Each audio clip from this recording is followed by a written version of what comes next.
नमस्ते भाई सभी को। 10th बोर्ड एग्जाम्स में अब सिर्फ 5 दिन बचे हैं। इन 5 दिन में स्टूडेंट्स के बहुत सारे डाउट है कि हम लास्ट के 5 डेज को कैसे हैंडल करें, हमें क्या करना चाहिए।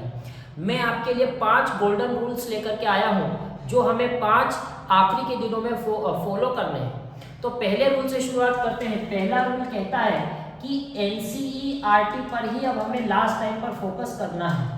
हमारा फोकस सिर्फ और सिर्फ एनसीईआरटी पर होना चाहिए, क्योंकि जो सीबीएसई बोर्ड है वो एनसीईआरटी पर स्टिक रहता है और एनसीईआरटी के कॉन्सेप्ट से ही आपका क्वेश्चन पेपर डिजाइन होता है।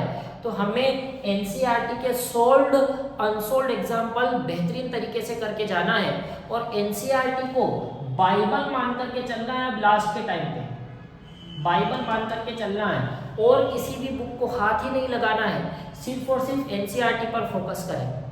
दूसरा पॉइंट जो हमें याद रखना है, डोंट स्टार्ट न्यू टॉपिक। नए टॉपिक को अब शुरू मत करो। लास्ट के 5 दिनों में कोई भी नया टॉपिक जो आपको चीजें नहीं पता, जो टॉपिक या जो कॉन्सेप्ट आपको नहीं आते, लास्ट के 5 दिन में उन्हें पढ़ने की बिल्कुल जरूरत नहीं है। जितना आता है बस उसी को बार बार रिवीजन करना है। ऐसा इसलिए आपने अक्षय कुमार की रील देखी होगी, उसमें चैप्टर 1, चैप्टर 2, चैप्टर 3 सारे मिक्सअप हो जाते हैं। तो बिल्कुल सही है, उसी तरीके से आपका खिचड़ी पक जाएगी दिमाग में और सारे चैप्टर मिक्सअप हो जाएंगे, आप रिकॉल नहीं कर पाएंगे बच्चों। तो प्लीज वो टॉपिक से स्टार्ट मत करना जो आपको नहीं आते हैं, जो आता है बस उसी का रिवीजन अब करना है। तीसरी और शायद मोस्ट इंपॉर्टेंट बात, ये तो आपको फॉलो करना ही है, प्रीवियस ईयर क्वेश्चंस ही लगाने हैं आपको। कम से कम 20 पेपर आप सोल्व करके जाएंगे लास्ट के 5 दिनों में।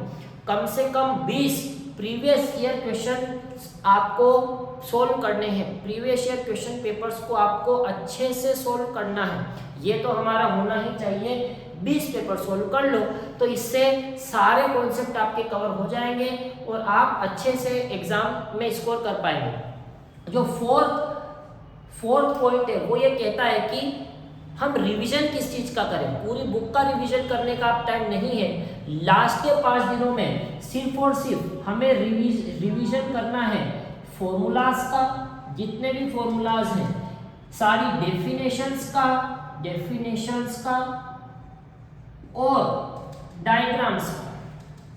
बस हमें इन 3 चीजों पर ही फोकस करना है। फॉर्मूलाज रिवाइज करो, डेफिनेशन रिवाइज करो और डायग्राम रिवाइज करो। इसके अलावा पूरी बुक पढ़ने अब नहीं बैठना है। और 5th और लास्ट पॉइंट कहता है रोजाना 6 से 7 घंटे की स्लीप आपकी होनी चाहिए। 6 से 7 घंटे की स्लीप नहीं लोगे तो ब्रेन थक जाएगा और थका हुआ दिमाग आपकी ज़्यादा मदद नहीं कर सकता। इससे अच्छा है कि 6 से 7 घंटे की प्रॉपर नींद हमारी होनी चाहिए। ब्रेन रिचार्ज होना चाहिए, तभी ब्रेन आपकी मदद कर पाएगा और चीज़ों को याद रखने में आपकी मदद कर पाएगा।